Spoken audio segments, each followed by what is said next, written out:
It's a pleasant afternoon once again to everyone who has joined us on today's edition of the show. Check the time. It is 26 minutes before the hour 4 on the PM side. Today, that's the fourth day in the sixth month of the year 2025. Well, we are here to talk about sporting stories. Just to reload some of the headlines in which we are brought to your way. That's this morning. And then remember, I told you the Super Falcons were in action yesterday, and the results went the way of the eight-time African champion, winning by 2 goals to 0 against the Indomitable Lionesses of Cameroon. Well, of course, we have a lady joining us on the show this afternoon. Her name is Blessing Fowowe. She was on ground yesterday there at the MKO Abiola Stadium there in Abeokuta. And then we just asked her what happened yesterday. You know, there was a cause for a delay in that encounter. But at what time exactly did the game began yesterday? And winning by 2 goals to 0. Was that a convincing performance by the Super Falcons of Nigeria? Remember, like I said, we have just one more friendly game to play, and I think that's against Portugal later this month. And then we jet out to Morocco for the Women's African Cup of Nations, where we are hoping to reclaim our glory. Remember that the Bayana of South Africa, they are the defending champions. And just yesterday also, while in that Trinity competition, they won that the competition for themselves yesterday. And then we'll talk about the Super Eagles of Nigeria also on the show this lovely afternoon.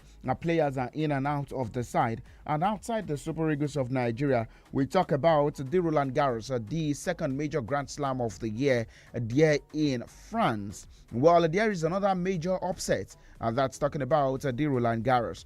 Talking about the sides, those athletes who have reached the semi-finals. You get to know about that also on the show this afternoon. The interesting world of transfer. Manchester City are trying to make that strong recruitment just before the FIFA Club World Cup begins. That's on the 15th of this month. You know that the window is going to be shorter for almost all the sides who definitely are being involved in the Club World Cup. They only have the span of about 6 days from now to register their players before the start of the Club World Cup. And then we talk about the new IFAB rule. Well, what happened? This is as a result of what happened in that UEFA Champions League encounter between Atletico de Madrid and Real Madrid.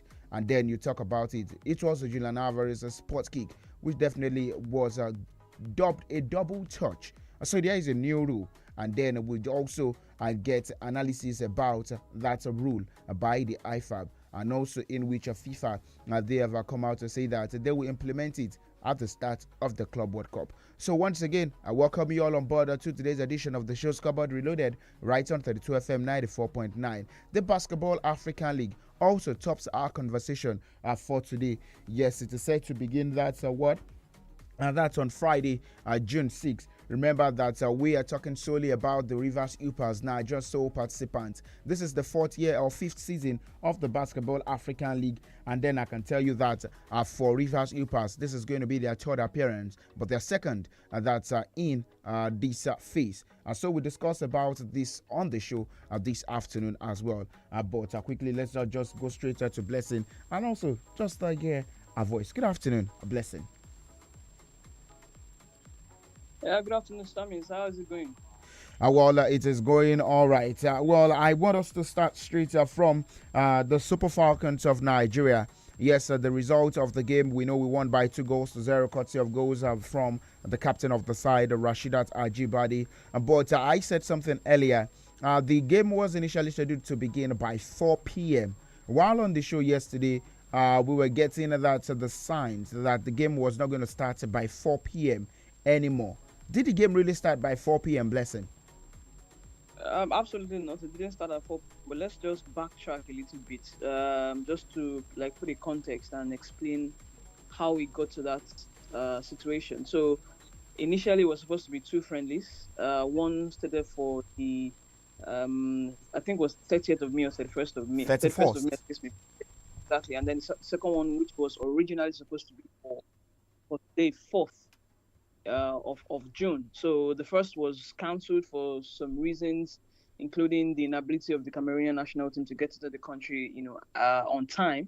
And then right after that, we heard that the game was going to take place on Monday, which was the 2nd of June originally, only for late at night information coming out again saying that it has now been moved from 2nd of June to 3rd of June, which was yesterday, Tuesday. So now, on getting to Abeokuta, I mean, I got into the stadium, I think about a few minutes to 3 p.m. or thereabouts. And I want to tell you, I was arriving in the stadium exactly the same time the Super Falcons team were arriving. So there were reports about traffic along the route, along the road for them. From where they were camped in Ijebu, getting to Abeokuta, there were reports about traffic standstill or thereabouts. That's just some of the excuses that we heard, some of the reasons that we heard. So while we were there in the stadium, there were also rumors going around that the game had been moved to 6 p.m., which had gotten a lot of people, a lot of journalists uneasy for the fact that many people had come from different parts of the country for that game, and some had even stayed back after the National Sports Festival, and then having to incur bills upon bills because of the uncertainty around the game. So eventually, from 6 p.m., we were told that since there was no official communication around that, the rumors, doesn't count for anything. So rather than it coming up at 6 p.m., so it was now shifted to 4:30. So the game began at 4:30 on the dot, and in spite of all of the situation, the challenges that had gone on before then, it was quite an enjoyable game of football. Mainly for the fact that both teams gave their best. They actually played really well. There were different spells in the game, for the Super Falcons. The Cameroonians also had their own spells in the game, which is what you would expect of, a normal football game.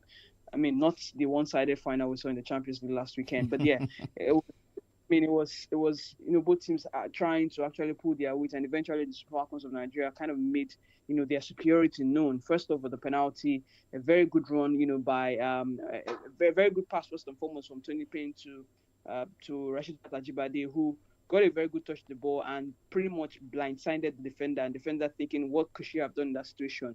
Decided to go in with her body. And of course, it wasn't the right decision. If you go back and look at replay of the game, of that particular incident, you know that it wasn't the right decision. She probably shouldn't have done that. Of course, she had to pay for that with a penalty, which, the captain, Rashida Ajibade, calmly slotted into the back of the net, sending the goalkeeper the wrong way.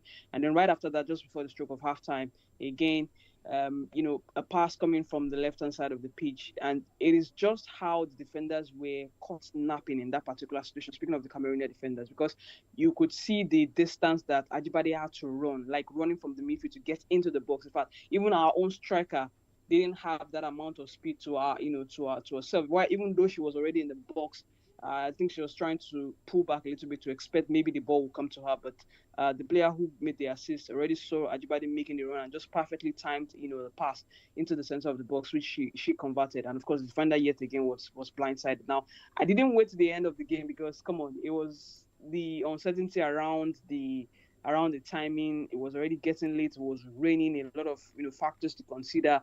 But overall, in second half, I thought there was only one point where Chiamaka Nnadozie was called to action, which was a very great save. I mean, a ball from outside the box, a long range effort actually, and she was just equal to the task. So overall, other than that, I thought it was a pretty comfortable game for the Super Falcons. And well, I don't know if that could serve as a very good test. I mean, as they prepare for the African Women's Cup of Nations, but we are just glad that they were able to get one game under their belt. I mean, you know how crazy, how disheartening it is when it comes to the ladies playing, and then they're not given much attention by the authorities, getting them proper games to actually prepare themselves for the tournament. But yeah, at least you say at all not bad. At all, Naim, but I was going to ask that a lot of people are also worried about the lack of that playtime about the Super Falcons of Nigeria just before the Women's African Cup of Nations. But like you said, at all, Naim bad. But up next for the Super Falcons is the game against Portugal. But SAMIES, I mean, why we say that, as a joke, we also shouldn't fail to call out the NFF at every given. I feel like we shouldn't fail to call them out, because if there were proper planning, they should be playing more than one game in this window, and not just Cameroon. Now, I know that they originally had scheduled to have Cameroon on a double-legged affair, a two-legged affair, or whatever. If there had been proper planning, I don't think Cameroon should have been the only team that should have been, put forward for the Nigerians.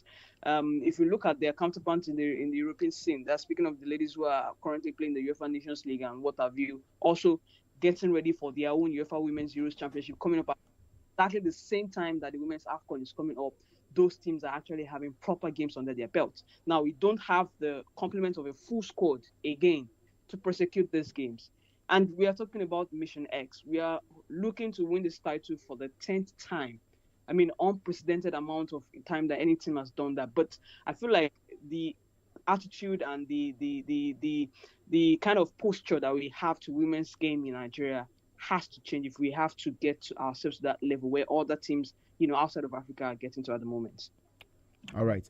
That's actually a good one. And it's not about just getting games for these ladies. Like I said yesterday to Peter, I get that's grade A games, grade A friendly games, grade A play against the European side. Play against the South American side. These are the ones who actually gave us a tough time there at the Olympics. Remember, we went to the Olympics also without a victory. I think we played against Brazil. We played against France. I don't think we played against France, but we were just unable to rack up any victory there at the Paris 2024 Olympic Games, and it shows that it is really bad for the Super Falcons of Nigeria. But then, like I said, up next for the ladies is the game against Portugal. That's on the 23rd of this month. 23rd of this month. Hopefully, that's a date and also that fixture stands for the Super Falcons. But let's move away from that also and discuss about basketball on the show this afternoon. And it's all about the Basketball African League. Well, for the Rivers Upas, that's the Kings men. Well, I'm very sure you were excited with what they did. That's the last edition. That's season 4. Now we are in season 5. They qualified to be in the finals. And then that was yesterday, I think, the touchdown in Pretoria, South Africa, ahead of their final schedule for their game that's set to begin on Friday. They finished as runners-up in the Kalahari Conference earlier in the season. But, blessing, can they get one better than they did in the year 2024? I mean, that would be very, very difficult for me to tell right now because, with these teams, they're always undergoing changes, year after year. And then, with the rules of BAL, you are able to sign players, from outside, wherever. We've had situations where players from outside the country, from the United States of America, they've come around to be a part of the team. For instance, last season was Will Perry from the USA, who had a very, very, a great game. There was a certain Williamson, if I'm not mistaken now, but I think other teams are also beginning to gain strength. But we have players who actually came back. We have players who came back, but what is the fitness level? What's the motivation level now? I mean, I can actually speak for the motivation level because being around the team for a bit, I think last season before they went, I was still able to see them and know that this particular team has hunger. I mean, if you're even going to compare them with the other teams, that we have right here in Nigeria, they've got the hunger, they've got the history to back as well. But we cannot take away the place of politics away from the Nigerian game. Now, I am mentioning politics particularly because it has been very hard accessing funds for them to prepare because of the political situation, the tension right there in Port Harcourt and Rivers State. So that's what I know, like a privileged information sort of. But that notwithstanding, knowing that they have a team of experienced coaching crew led by Coach Ogodadu, who I know has been also with the national team set up a couple of times, and also he's been able to really, really show his mettle. When it comes to the game in Africa, as a matter of fact, I think currently he was appointed as the head coach of the Rwandan national team, if I'm not mistaken. My memory serves me right. So, but for having a team that has a very, very seasoned, coaching crew, and then they're able to retain some of the players from last season, you could say maybe that should help. But I'm pretty sure the biggest thing they'll probably be working upon right now is trying to create that synergy, trying to find, something that will work, that would, something that will be enough to glue all the pieces that they have together to ensure that they go one further. So that's why I'm saying it will be difficult to say if this team actually has it in them to go one step further. I think we'll probably be able to tell if after the first game, they get to play, and then we'll see some sort of, some sort of improvements, as the case may be, from how the performance has been from last season till now. You remember from the Kalahari Conference where they played, they found it a bit hard with this the particular Egyptian team. The Egyptian side, exactly. Now, what and I also recall that they did say that they understand the weaknesses and what have you. They've made signings as well to be able to plug that weaknesses, particularly in the defensive stretch of things. Trying to just cover the paint. That's grab as much rebounds as possible. But until we've seen them play their first game, I like to believe that that's when we can actually tell if they can go one step further. But in terms of being motivated, having internal motivation now, not necessarily from the outside force, having a coaching crew that's seasoned and experienced and know what is expected of them, I think we can actually put our money on them to try to be better than they were last time out, especially knowing that they are carrying the hopes of Nigeria right now. Well, not only the hope of Nigeria, West Africa, we have 8 teams. Al Ahly of Libya, ranked the number 1. Al-Ittihad of Egypt, ranked the number 2. US Monastir of Tunisia, ranked the number 3. Rivers Supers of Nigeria, of course, ranked the number 4. Petro de Luanda, APR of Rwanda, FUS Rabat, Croix Star. Also, that's in the shortlist. But I tell you that for APR of Rwanda, well, you tell that they have actually had a recruitment that Sam Vincent, it will be the Army Patriotic Rwanda's coaching staff. It will be part of their staff for the Basketball African League playoffs. So you look at all of these things and say, for the River Supers, that's Coach Godaudu. I don't think we can, maybe time is not going to permit us to actually listen to his words that's this afternoon, probably before their game on Friday. I would actually take a listen to that. But for me, I really just hope that they can get one better than they did in the year 2024. Their third appearance. Well, it's just about getting better than they were in the last. That's the last time out. So I actually cross my fingers and look out to what the Rivers Supers can do. But then we move away from that also and talk about a bit of that's transfer stories before we discuss about tennis stars Roland Garros. Well, it is confirmed that Manchester City and they have agreed personal terms with Tijani Reinders of AC Milan. And then you say the recruitment by Manchester City. Are they preparing just for the Club World Cup, or it is that a recruitment that would set them at the top pace for the upcoming season? I mean, you cannot make a signing as big as January Rangers and say that it's just about the Club World Cup. Definitely not. Particularly if you've been watching the man January Rangers himself for the past couple of years, particularly this past season with AC Milan, where it felt like it was a general improvement on his performance, not just the ability to score goals. He's always been that man who knows how to hold the midfield. Now you have a Kevin De Bruyne who's leaving or who has left. You need somebody who's going to be able to replace and maybe take that position. I think he's tried Kovacic in one of those roles before and it didn't quite work out well. And going by what Rangers did last season with AC Milan, you could tell that this man perhaps might just have it in him to fit in like gloves to hands. Playing under the Manchester City team, under Pep Guardiola. But yeah, it's a good move for them. I think this is about a team realizing or understanding that they needed to improve. They needed to revamp their team generally, as the case may be. And that's exactly what they are doing, honestly, because it's been apart from what has been confirmed, there's been other rumors about certain players, also that they're trying to get. I think the Algerian left back. Exactly, I know as well in the conversation, and I'm wondering what would happen to Josko Gvardiol in that particular process.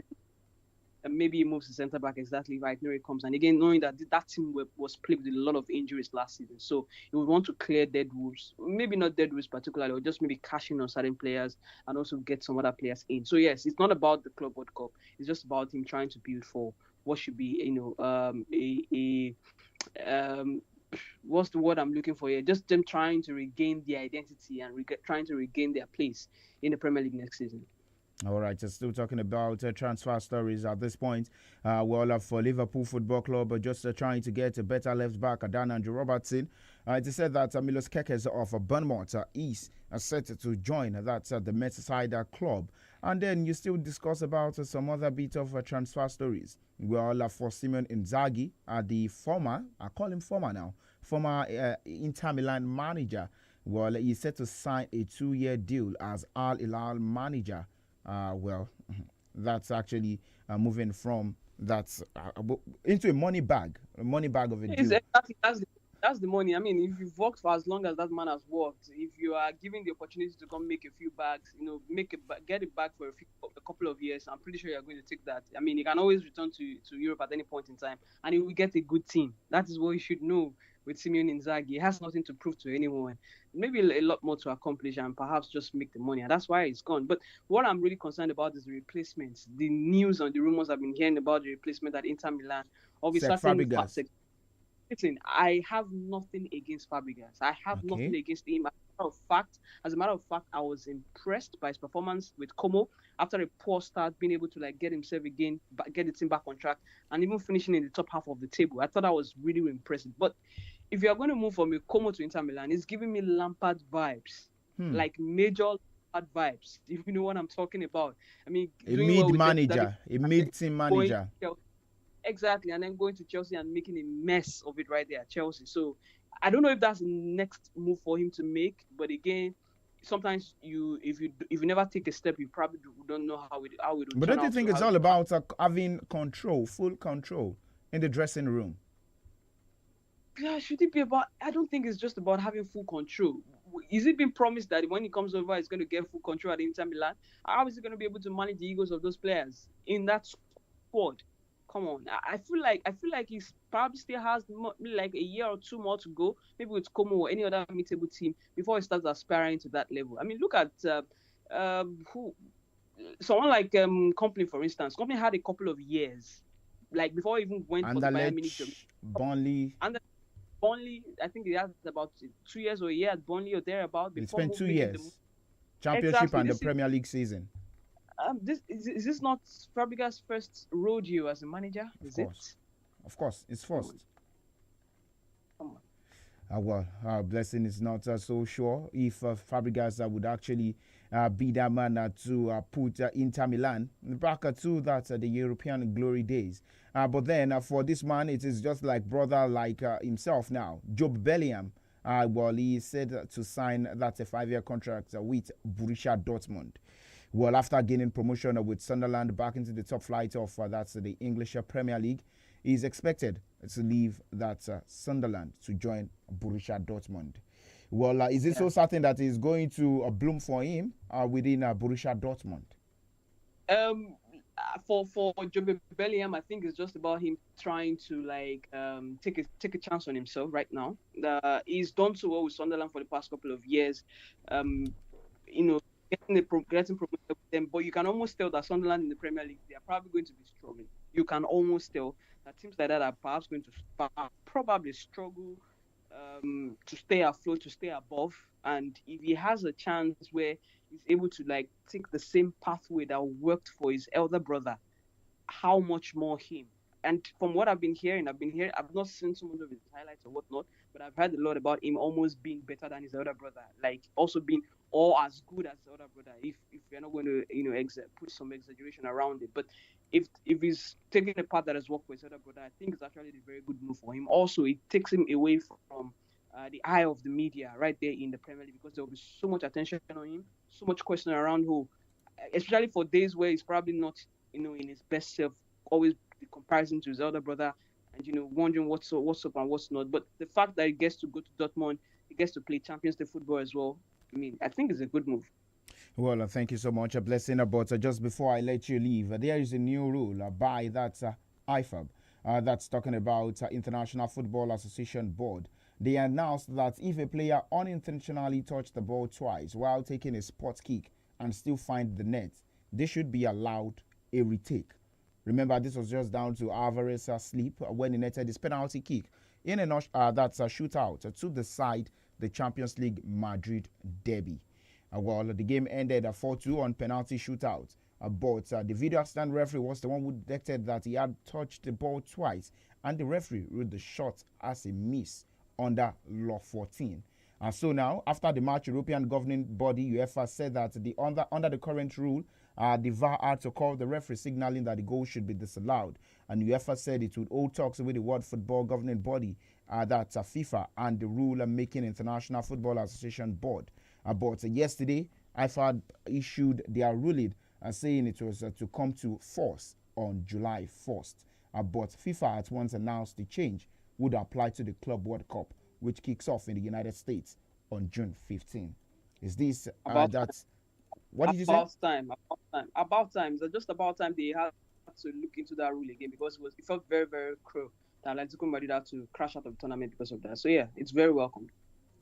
Well, very welcome. Thank you so much, a blessing, for joining me on today's edition of the show. Well, all right, just before I leave, I tell you updates from the Roland Garros. That's the second major Grand Slam of the year. Well, for Yannick Sinner, the Italian is presently up against Bublik, leading the first set. And then later today, Alexander Zverev will be up against Novak Djokovic. And in the female category, 𝐃𝐈𝐒𝐂𝐋𝐁 defeated that's Madison Keys. That's 2-1, coming from a sets down to win. That's 7-6. 6-4, 6-1. Lois Boyson also continued that good Roland Garros performance by winning in straight sets, defeating Mira Andreeva. That's in straight sets 2-love. But we'll come later tomorrow, Scoreboard in 15 and Scoreboard Reloaded, to discuss more sports and stories making the rounds today in the exciting world of sports. There is a game of football set to go down later today. That's talking about Germany or Spain against France.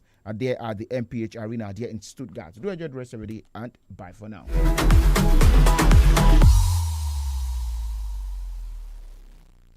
Feel better.